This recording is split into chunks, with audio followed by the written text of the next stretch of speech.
the recent release of Beetlejuice, which was a fever dream of a movie in the best way possible, I've been reminded of a pop culture tidbit that I read about a few years ago, and it's just like set up camp permanently in the back of my mind. And that is that Winona Ryder, the star of Beetlejuice and Heathers and quite a few movies from the 80s onwards, was once arrested for shoplifting, and it was a big deal back then. And the story doesn't go, a poor, unknown fetus Winona Ryder had to steal her own nappies from the supermarket in order to be changed. No, the story goes, famous movie star Winona Ryder decides to nick $5,500 worth of designer goods from a luxury store in Beverly Hills. And the question this raises for me is why? Exactly. Like, we're not Sims, are we? Winona Ryder didn't get bestowed with the kleptomaniac trait upon creation. And she is not the only rich girl that's been known to steal, either. So what could have possibly driven the likes of Winona Ryder, Kim Kardashian, and Lizzie Borden to thievery? Is it fun? Is it thrills? Is it something else entirely? Probably. That's what I wanted to dig into today. So let's do that together. Come with me. So first off, I wanted to find out exactly what happened in each of these scenarios with each of these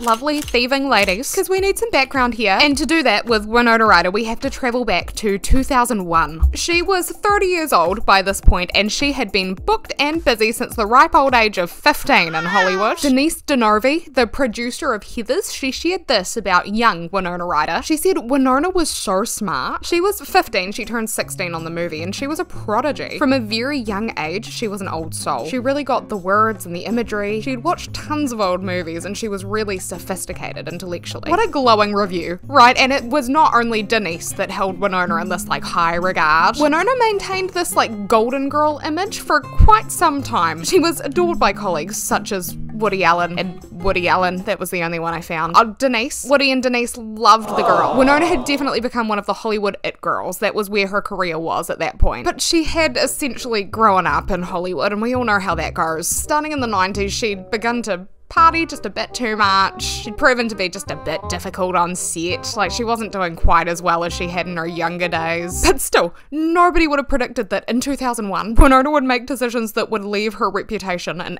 absolute tatters. She got eaten alive by the media, because this, 2001, would be the year that Winona was caught shoplifting $5,500 worth of luxury goods from Saks in Beverly Hills. Oh, and she did have a variety of prescription drugs in her possession when she was caught as well, some of which she didn't even have a legitimate prescription for. Whoopsies. Now, despite what you may think, Winona really was not let off lightly for this. The don't you know who I am defense doesn't always work. So she was charged with a laundry list. It was felony grand theft, burglary, vandalism, and possession of controlled substances. Good grief, Winona, you really went and did it, didn't you? So for this, she was sentenced to, this is gonna sound like the fucking on the 12th day of Christmas, 3 years probation, 480 hours of community service work, $4,000 in fines, and restitution to Saks. Now, according to The Guardian, way back in my birth year of 2002, Judge Eldon Fox said to Winona during her sentencing, "You have disappointed many people who have been entertained and inspired by your talent." The judge shared that he had been unable to explain to his 16-year-old son why someone who earned as much as $6 million for starring in a film would shoplift. To Winona, he said,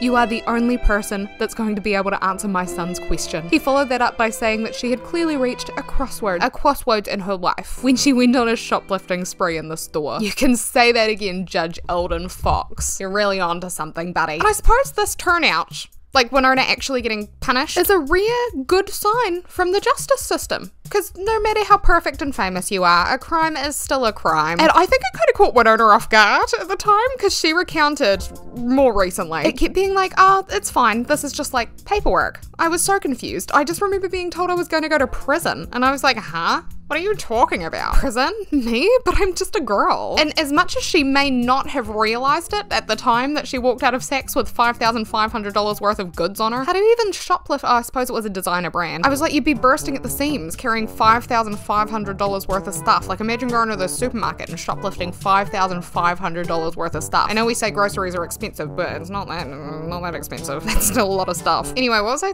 talking about? Oh, she may not have realized at the time, but this shoplifting fiasco would turn out to be a bad thing for Miss Winona Ryder's career. Not because nobody wanted to work with her anymore. People in Hollywood work with people who have done much worse than just shoplift from a luxury brand without many qualms either, like willingly. It affected Winona's Winona's career because she became a bit of a liability. She couldn't get insured, so they couldn't make movies with her in them. Aforementioned director who loved Winona, Woody Allen, he actually wanted to cast Winona in his 2003 movie Melinda and Melinda, but he wasn't able to. And this was 2 years after the shoplifting incident, but he said, "I couldn't get insurance, we couldn't get bonded. The completion bonding companies would not bond the picture unless we could insure her." And we were heartbroken because I had worked with Winona before on Celebrity and thought she was perfect for this, and I wanted to work with her again. And the other thing that negatively affected Winona's career was, surprisingly, the fact that she wasn't even sure whether she wanted it anymore. Winona looked back on this time in her life in 2016 and she said, "Psychologically, I must have been in a place where I just wanted to stop. I won't get into what happened, but it wasn't what people think. And it wasn't like the crime of the century." I think it was, according to the media. You could have stolen from like the most famous museum in the world and probably still not have caught as many headlines as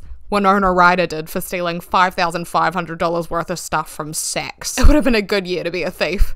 Everyone would have been like, "Oh yeah, what you did was bad, but it wasn't that bad." But eventually, after a 5-year-long hiatus, which may or may not have been personal choice, Winona did return to acting in 2006. More recently, you would have seen her in titles like Stranger Things, she was in Beetlejuice. So with time, she seems to have been able to like piece together her shattered reputation again. She seems to have worked on herself, maybe healed some of her mental health issues. And funnily enough, she actually credits her shoplifting scandal to an extent in this. Because Winona commented on her past, she said, "I was living up in San Francisco and I really needed the time off," which ended up being a couple of years. In a weird way, it was almost like the best thing that could have happened because I'd never asked myself the question before of, is it okay if I'm not going to act? Is there anything else? Because that was all I really knew. But what I eventually realized was that there were all these other things that I was interested in that I had sort of tried before, but I'd always had to stop because I had to go to work. There were all of these very interesting paths in life that I could explore, and so I started to do that. And then what happens is that you throw yourself into something else and you say, "Oh my god, this other thing is what I want to do."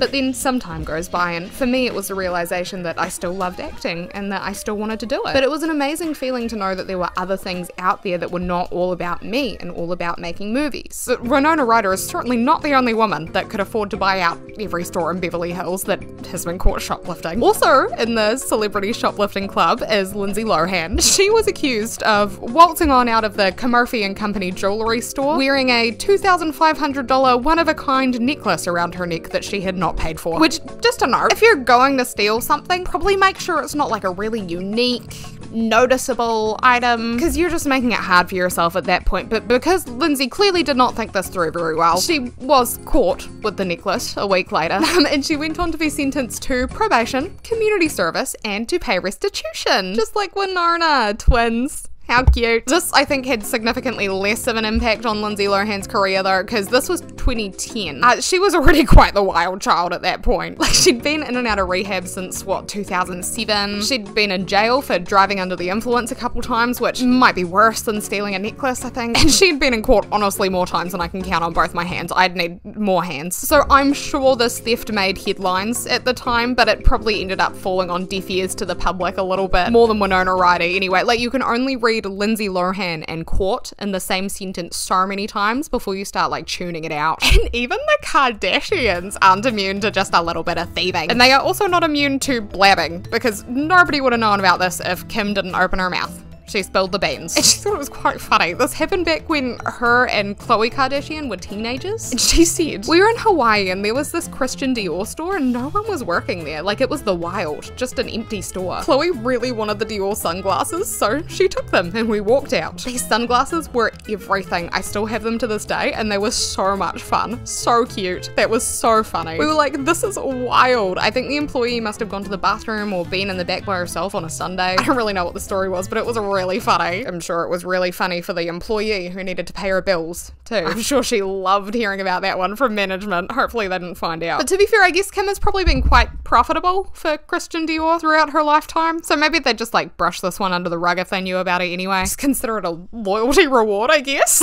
But that was not the only time that Kim has blabbed about shoplifting. These are so funny to me because why are you telling the world this? She also said, when Nicole Richie and I were around 11, we went to a drugstore in Malibu and took lipstick. I can't remember the name of the colour, but it was a brown shade from Revlon. So two cannot keep a secret Clearly. If you're gonna steal something, don't do it with Kim Kardashian around, because you won't get away with it forever. Now for a few quick-fire stories. Gonna get the ball rolling here. In 2007, Britney Spears snatched a mannequin's wig in an adult store called Hustler and ran out without paying at 1 AM. She was very upset at the employees, actually, because they'd caught her walking to a changing room with a pair of underwear, and they were like, you can't try those on, for obvious reasons. I think I'd probably let her, because you'd be able to sell them for more once Britney Spears had tried them on, but that's creepy. I'm glad Hustler didn't do that. So naturally, she started stripping down the middle of the store to try them on out there instead. And when the employees said, don't change out here, she said, well, I couldn't take them in the fitting room. To her dismay, I'm sure, the staff made her pay for the underwear, which was totally not cool and so unfair. So she must have taken the wig to even the score. That's my best guess. Then in 2010, Tila Tequila must have been hungry for some attention because she stole some snacks from CVS, and then she got home and posted about the crime on her blog. She said,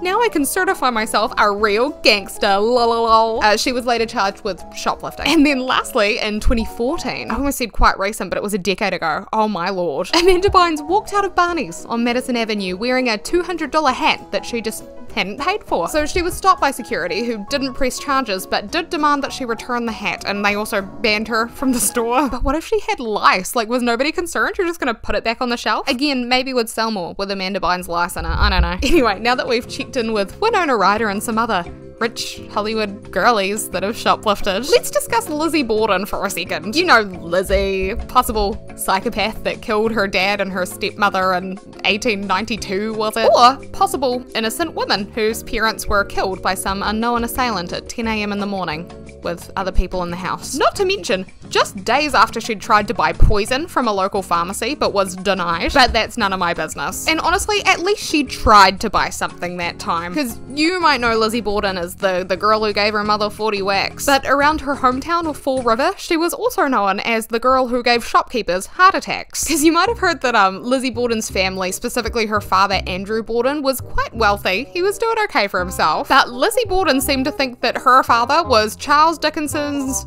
inspiration for Ebenezer Scrooge, because they had like a decent house, like they were living alright, but they were not living in the affluent part of town, and man, Lizzie was not happy about that. Quite jealous, she was. But even though Lizzie thought her dad was a bit stingy, there was one thing that he definitely forked out for, and that was whatever Lizzie put in her pockets before she walked out of the store that she was in. We don't know whether this is really true or whether it's a rumor, because it did happen quite a wee while ago, like over a century ago. And honestly, I don't even know, did women have pockets back then? Like in their dresses? I don't think so. Because to be fair, surely the dresses were heavy enough as it is, all the shit that they had to wear, without having to put stuff in pockets as well. That's what men are for, or donkeys or something, not the poor women. But anyway, from the rumors that circulated about this, the shopkeepers would like discreetly note down whatever Lizzie picked a fancy of, and then they'd like bill her dad for it later, so it never really came back to her because it got paid for, but she still walked out with that. Sketchy Lizzie, that's all I'm gonna say. But the thing is that these rumors seemed to like spark up after Lizzie was already getting bad press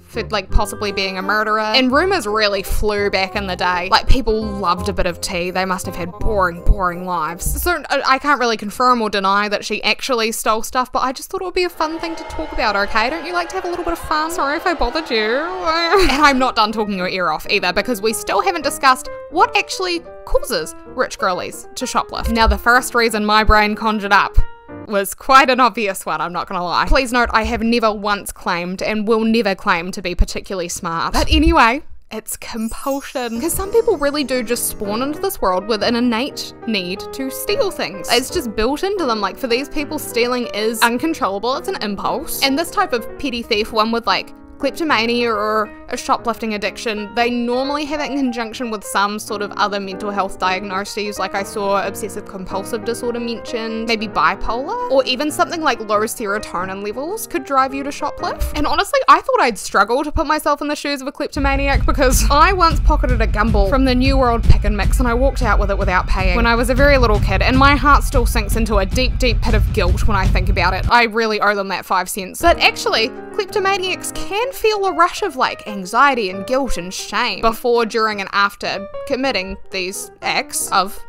thievery. So we can all relate to that in a sense. It's not like these people don't know that what they're doing is wrong, they're just like driven to do it. But I don't think that any of the rich girls that we've covered in this video, other than maybe Lizzie Borden, displays the traits of being a kleptomaniac or a shoplifting addict. It was shoplifting addict? Addict. addict. Because most of them just have like an incident or two of being caught shoplifting. It's not like a lifelong habit for them, not from what I can tell anyway. So what else could it be? Well, definitely psychological issues or being under the influence of drugs. Like Winona Ryder, she had been struggling with her mental health for quite some time, it sounded like. And don't forget, she had a concoction of prescription medication on her person when she was caught, and she said those clouded her judgment, which is a very convenient defense, but also might be the truth. Britney Spears stole from an adult store at 1 a.m. and she's not exactly well known for her fantastic smooth rise to fame, is she? Like, she didn't seem to have really good familial support. The media seemed to treat her quite poorly, so I think it's probably safe to assume that she might not have been in the best state of mind when she ran out of hustlers at 1 a.m. with a mannequin's wig. And she also was possibly on something. I don't want to make any assumptions, but she was out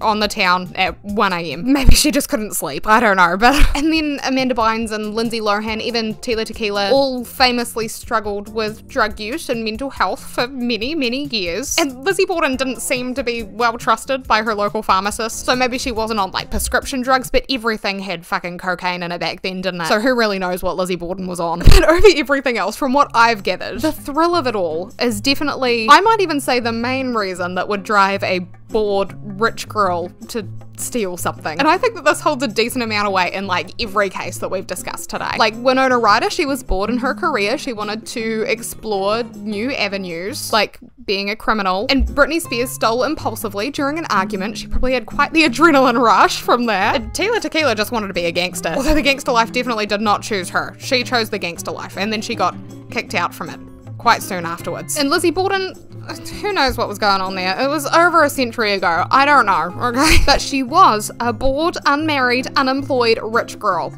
if that helps to drive the point home at all. And then Kim Kardashian, I love this one. She literally said, she said, "We thought we were so badass. I wasn't much of a partier growing up, so this was about as rebellious as I got." And to be fair, I guess if you're not spending your time partying in your like late teens, early 20s, it does leave you a lot of free time to do things like shoplift and make sex tapes. So take from that what you will. I think there's also a sense of entitlement there, definitely. Like, as a celebrity, when you're toting the bank account of a lottery winner on a daily basis, you can pretty much get essentially whatever you want with very little kickback most of the time. Like Winona Ryder, bless her, she thought that after she stole $5,500 worth of luxury goods from a designer store, that her punishment would end at paperwork. And Britney Spears was told no, which clearly didn't sit well with her at the time, so she, I don't know, took that into her own hands, didn't she? Kim and Chloe, they wanted Dior sunglasses and no one was around to serve them, so what did they do? They just took it, of course. Lindsay Lohan and Amanda Bynes, they put on a necklace and a hat, respectively, and simply walked out with them. It's just like, it's like none of these ladies actually thought that they would have to face consequences for their actions. Like it just didn't seem like there was any thought to it. It was like, oh, I'm rich and I'm famous and I'm pretty. Like, do you really care that I stole from you? It's no big deal. I can pay for it, I just didn't. But